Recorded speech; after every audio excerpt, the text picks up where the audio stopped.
because 29 teams had rookie minicamps over the weekend, and participation was 100% or damn close to it. We'll talk about that dynamic coming up later in the program. Here we go, though, with the team that has the first overall pick, had the first overall pick in the draft, made it quarterback Trevor Lawrence, recovering from offseason shoulder surgery to his non-throwing shoulder. He's able to throw the football, though. Here he is talking about the limitations the team has placed on him as he continues to recover from that procedure. What's been different for you, or has it been difficult to be on a pitch count? Yeah, I mean, it's, I really appreciate the staff here, just looking out for my best interest, trying to slowly get me back in game shape and throwing shape for practice so I can go out there full go whenever the whole team's back together. So that's been good for me. It's a little, for me, I want to get out there and just throw and go, but I think it's better for me in the long run just to take it slow and get acclimated, just because still recovering from my left shoulder. It's feeling great. No complaints here. I'm making great progress, but still got to just be smart and take it easy. But, yeah, I'm wanting to go out there and throw a lot, but we're keeping it, around 30 to 40 balls, not including the warm-up. So keeping it light just to make sure I'm feeling good. He's already emulating one of the all-time greats. Did you notice that? No, what? Who? He's got the Peyton Manning red forehead from wearing a helmet. He's got a lot of Peyton. I believe in him. I really do. That's who I kind of see when I look at Trevor Lawrence. Some of the mannerisms, I don't know. He's got a big forehead like you're talking about, a longer neck like Peyton, kind of the way he handles himself. He wears that 16. So yeah, I hear you all the way. I mean, that's the guy, no doubt. Now, that's the ultimate Photoshop job. Peyton Manning with the long flowing hair. That would be something. I assume during his stint on SNL, maybe at some point he had a wig on that would give him that same look. But that big old red splotch, I don't get it. I don't understand it. I don't remember seeing a red splotch on his head at Clemson, but maybe that's part of the rites of passage helmet to the NFL. The red splotch, that says Peyton Manning all over it. Look, he's got to be ahead of schedule, and I think he mentioned he is ahead of schedule because when he had the surgery, they're saying 5 to 6 months before he could really do anything. So they're being careful, they're being deliberate, they're getting him out there on the field. There's no competition for him other than Gardner Minshew. I'm telling you, my theory on Tim Tebow, to the extent that this is a sideshow, a money grab, you want to sell some Tebow jerseys, you got to get rid of the guy that's currently wearing number 15 before you can do that. And that's currently the only real competition on the roster for Trevor Lawrence. There's no way he's not the starter week one. No Just way. like with Zach Wilson in New York, there's no way. No, it's written in stone. No, you're right. There's no doubt about it. With that situation, as far as how the quarterback position, that room is on their roster, everything around it, yes, just like Zach Wilson, they're starting day one. There's no competition. They get the first team reps, and Trevor Lawrence will get that. I mean, I think they're being smart by taking it slow with the shoulder thing and everything like that. Listen, it's his left shoulder, right, Mike? So, yeah, it's not like there's a direct impact of him, affecting that, throwing the ball with his right hand and his left shoulder.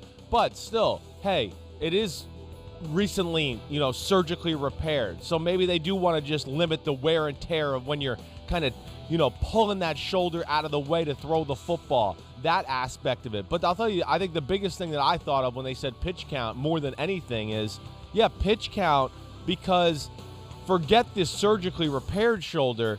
He hasn't thrown the ball much since he played the national championship game and had his pro day. And this is the time of the year. If you come back and start throwing 180, 220 balls a day, all of a sudden, Mike, in my experience, that's when you go a month from now, you start to go, man, my elbow hurts.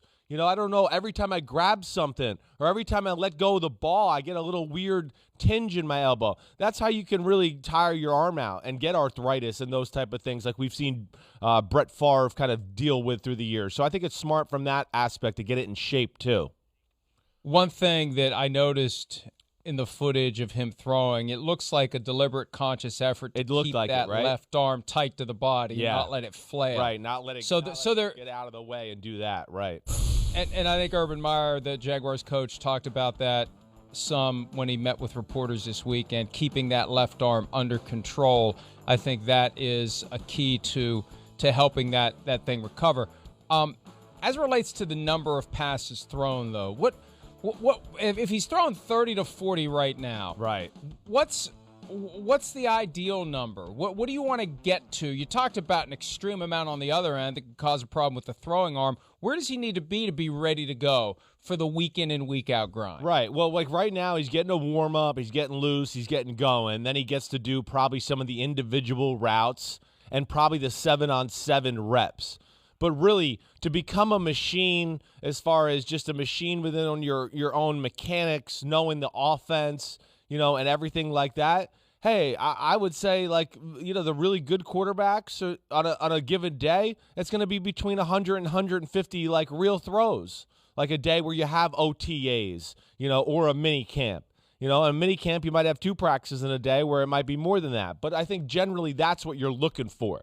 You want to get to the place to where you get your arm in shape, and as long as you do things mechanically right, you can basically then now go, wait, I'm in shape, I'm doing things the right way, and now I can really get a lot of reps and reps and reps and reps. And then that repetition starts to, get beaten into your hardwire of your body and your muscles and everything like that.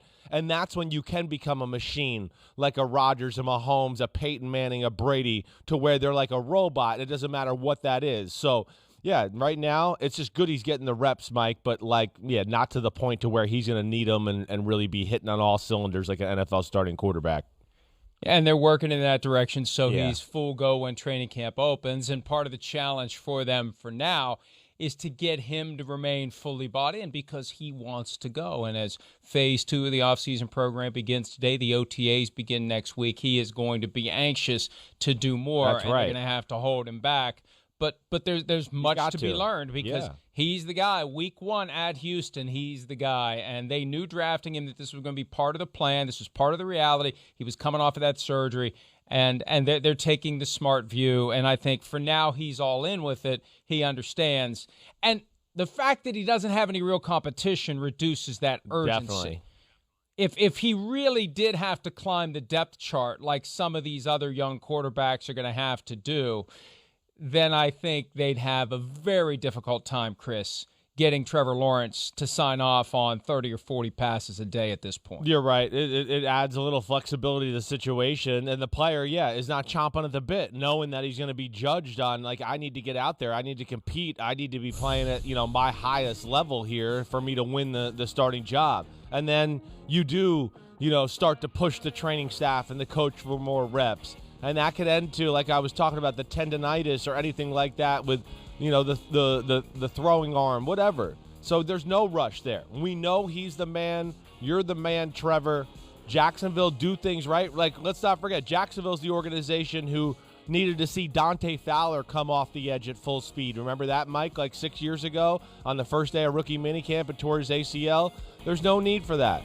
And, if I'm Jacksonville with Trevor Lawrence right now, like, hey, we do one-on-ones, you throw routes versus air, you do some 7-on-7. Anytime there's an offense or defensive line involved, he's not involved. I don't care. It's no contact right now. Somebody could hit him, he could fall on his left shoulder, and something can happen. So you keep him out of that harm's way until you really feel comfortable and everything structurally sound that way too.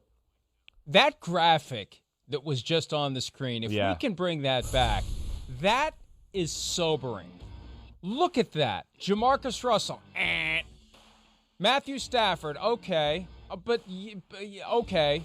Sam Bradford, Cam Newton, yes. Andrew Luck, look, he went 11-5 in his first year, but he's not in the league anymore. He decided to walk away. Right. Jameis Winston, 6-10. Jameis Winston competing to be the starter maybe in New Orleans.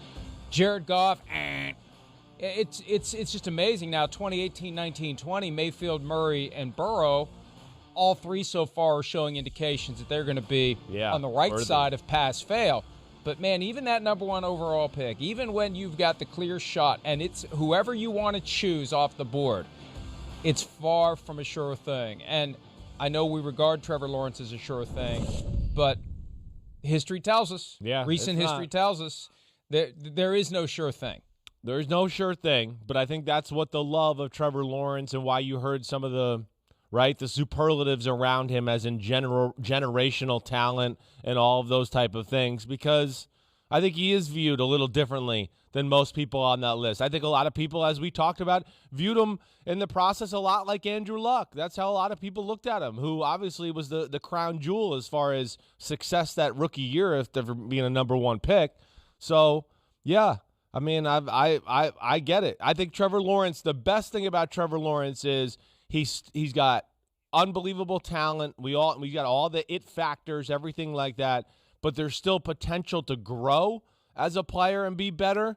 And the other thing is, I think where he's different than most of that list there, at least most of it, his floor is so high. Like, I really think if Trevor Lawrence is like a bust, he's still going to be Jacksonville's starting quarterback for 8 years and be like in the middle of the road as far as a starting quarterback in the NFL. Like, that's as bad as it gets. And I'd just be shocked if even it got that bad, really. Well, I mean, this is the franchise that tolerated Blake Bortles as a starter for 5 years. Yes. So what's 8? I mean, Right. the bar's low. Right. Sorry, Blake.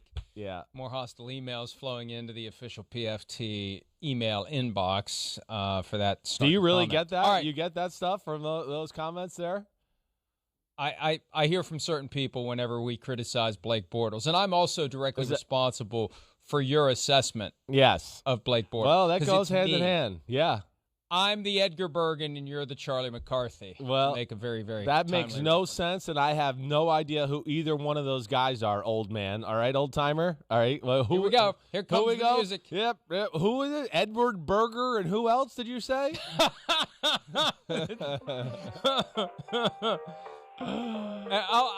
I'll leave it to you, Chris, to research on your own time. Okay. Edgar Bergen, Charlie McCarthy. Right. That's it.